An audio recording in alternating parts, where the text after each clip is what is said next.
수천 년 동안 기독교 영성에 그 영성에서 이 바라본다 라는 것을 관상이라고 한국말로 했습니다. 라틴어로 콘템플라티오라는 라틴어에서 contemplation이라는 영단어가 나오죠. 이게 관상입니다. 관상. 마음에 있는 어떤 상, 마음에 있는 형상 같은 게 있는데 마음의 상을 바라본다. 이게 관상입니다. 조용히 눈을 감고 호흡을 가라앉히고 마음속에 여러 가지 생각, 영상, 정서들이 흘러들어오는 것들이 있는데 그것을 이렇게 바라보는 것, 의시하는 것, 그게 contemplation, 관상입니다. 라틴어로 써있지만 contemplatio, 그 앞단어의 COM이 원래 라틴어 CON에서 왔어요. 이거는 together, 함께하다 라는 뜻일 수 있습니다. 뒤에 있는 템플, 이것은 관찰하기로 표시된 특별한 장소, 즉 그래서 템플이 됐습니다. 성소. 성소의 뜻이 이렇게 어떤 종교들이 기구를 뜻하는, 건물을 뜻하는 뜻이 원래 아니었습니다. 템플의 뜻은 관찰하기로 표시된 특별한 장소. 그러니까 템플에 모이면, 성전에 모이면 모이는 사람마다 해야 되는 가장 중요한 것이 뭐냐 하면 관찰하는 거였다. 그들은 관찰하러 모였어요. 성전에. 무엇을 관찰하죠? 여호와의 아름다움을 관찰하러 성전에 모였다. 성경을 읽어도 그냥 종교적 습관을 한 게 아니라 여호와의 아름다움을 바라보려고 관상하여 성경을 읽었다 하는 것이죠. 다윗이 내 평생에 여호와의 집에 살면서 템플이죠. 여호와의 아름다움을 바라보며 뭘 한다고요? 관상한다는 거죠. 그의 성전에서 사모한다. 사람은 여호와를 바라봅니다. 이 성전에서 그거예요. 그리고 기독교 전통에서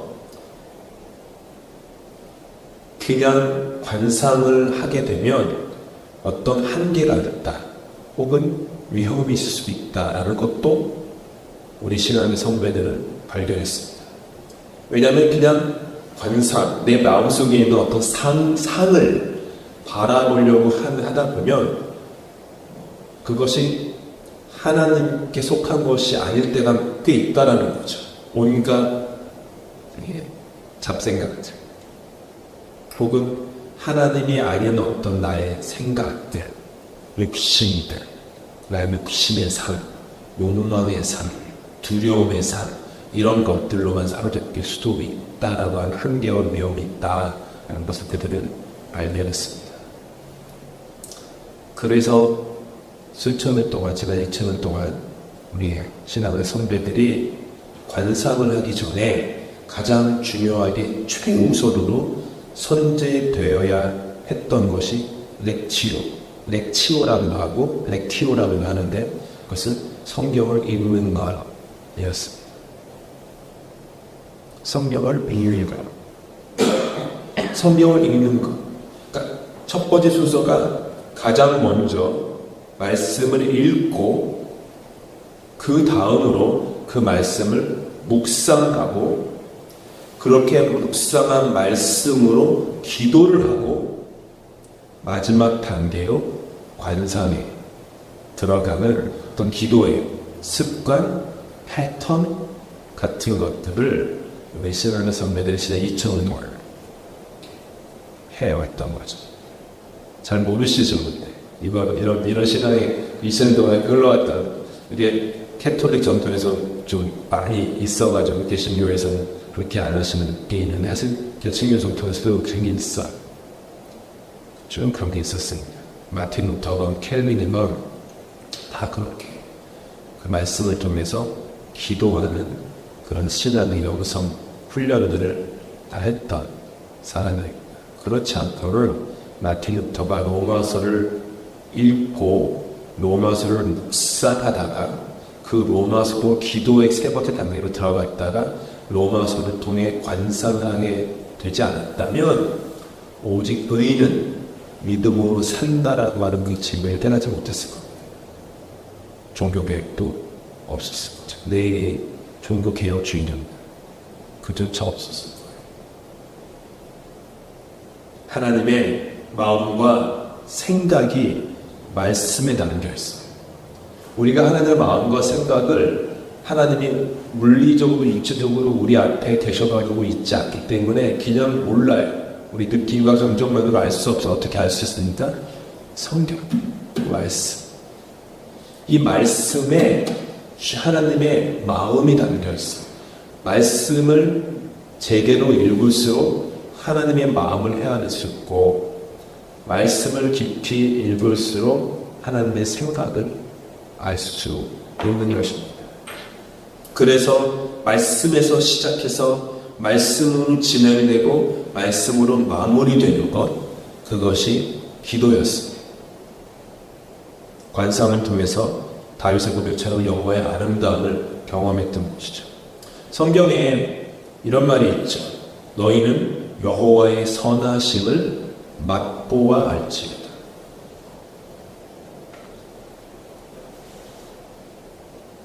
맛보아 한다.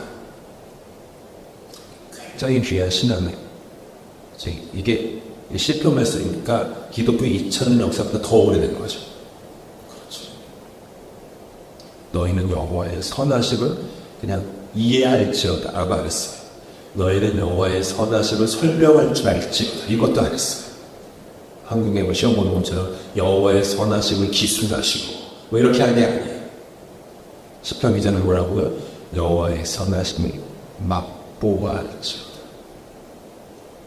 이 맛보는 단계, 이게 말씀이 동안 관상이에요. 이번에 우리가 성경을 읽는 거에 대해서 묵상하고 있지 않습니까? 맛보는 거예요. 성경. 눈으로 읽는 게 아니에요. 맛보는 거예요. 그렇다고 성경을 제가 찢어가지고 드시라는 뜻은 아닙니다. 맛보는 거예요. 이것을 어떻게 설명하면 좋을까? 포도주를 만드는 것으로 비유할 수 있습니다. 가장 먼저 말씀을 읽는다. 첫 단계가 말씀을 읽는 것인데 말씀을 읽는다라고 하는 것은 포도원에서 포도송이 한 송이 한 송이를 매우 조심스럽게 따는 것. 그게 말씀을 읽는 거예요.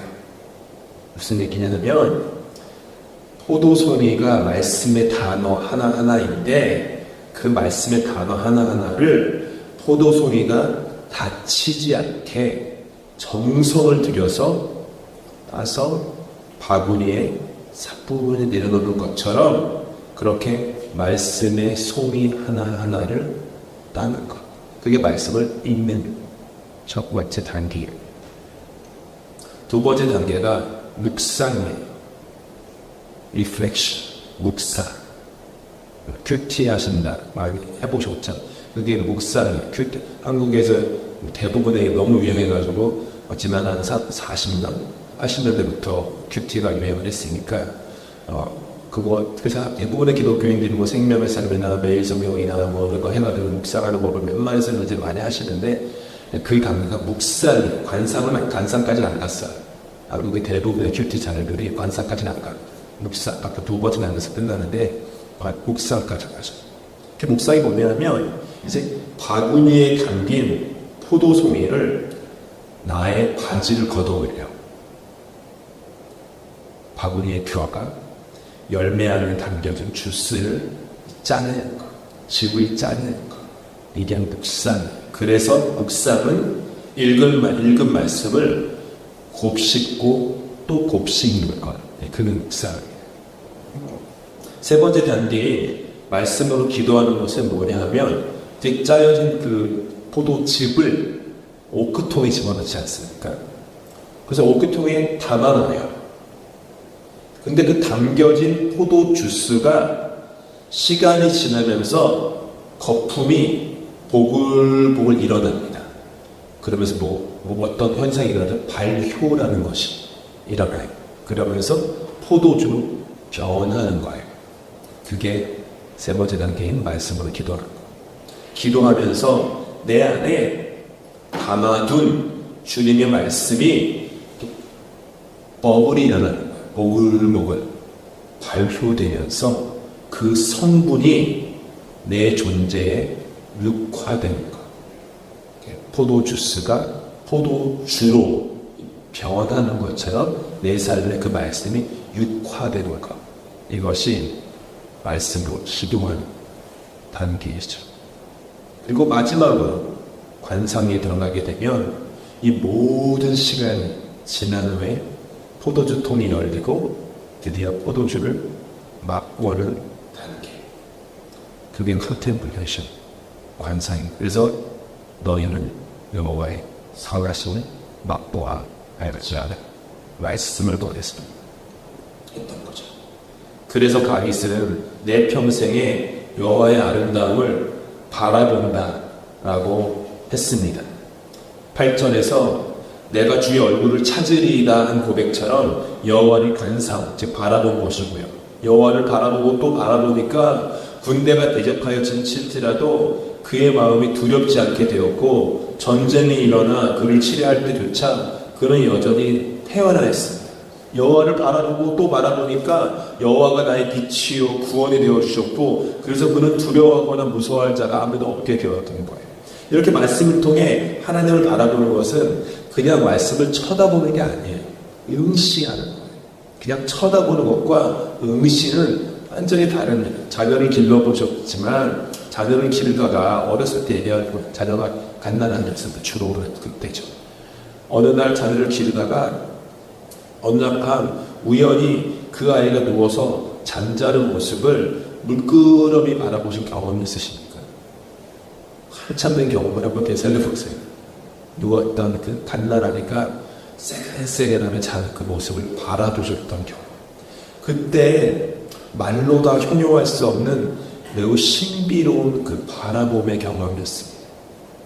시간이 얼마가 흐르는지도 모른 채 그 잠든 아이를 바라봅니다. 응시해요.